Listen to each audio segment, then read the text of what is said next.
Bon, dans ce titre premier, on avait déposé 2-3 amendements qui ont été déclarés irrecevables sur la question du statut des salariés. Parce que notre collègue centriste a eu raison tout à l'heure.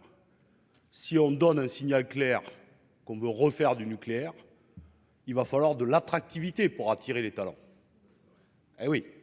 Et il va falloir construire les filières de formation. Et pour l'instant, le signal qu'on a envoyé depuis 10 ans, c'est à nos meilleurs ingénieurs, à nos meilleurs techniciens, à nos meilleurs soudeurs, venez plus dans le nucléaire, on n'en fabriquera plus. Et un des éléments d'attractivité, et je sais qu'on peut avoir un débat entre nous, c'est aussi le statut. Et c'est aussi le statut aujourd'hui de la sous-traitance. Parce qu'une des questions du retard de l'EPR de Flamanville, pas les procédures administratives, c'est la construction. Et quand on discute avec les ingénieurs, avec les syndicats, et y compris avec des responsables d'EDF, ils nous disent que la question de la sous-traitance, elle est posée en grand. Et donc là, je sais que vous évertuez à casser les statuts.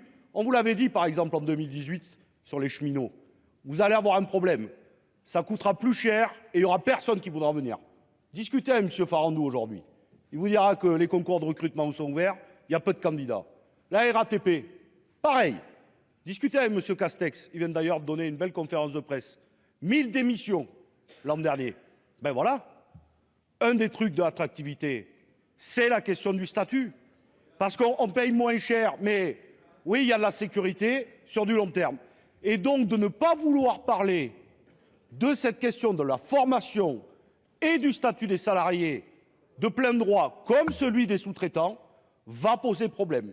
Et vous ne relancerez pas du nucléaire lourd, sans salariés extrêmement bien formés et sous statut. Je vous remercie, Madame la Présidente. Et Monsieur Gay, sur la formation, vous le savez, il y a un premier programme qui a été... Je rappelle que le premier programme lancé par Mesmer, auquel nous faisons tous référence, 56 réacteurs, a été construit par le monde industriel qui, sauf erreur, n'était pas sous statut sur la partie construction, génie civil, cuves, pièces diverses, tuyauteries, etc. N'oublions pas ce détail. Donc, en fait, on a su faire sans statut. Voilà, ce qui n'enlève rien à la question du statut, mais on a su le faire sans statut pour une grosse partie des constructeurs. Ce qui est intéressant, c'est quelle attractivité, quelle formation, comment on fait évoluer les filières. Et c'est un point qui est un des facteurs clés de succès potentiel ou pas, ou d'échec du programme Nouveau Nucléaire, et je vous rejoins sur ça.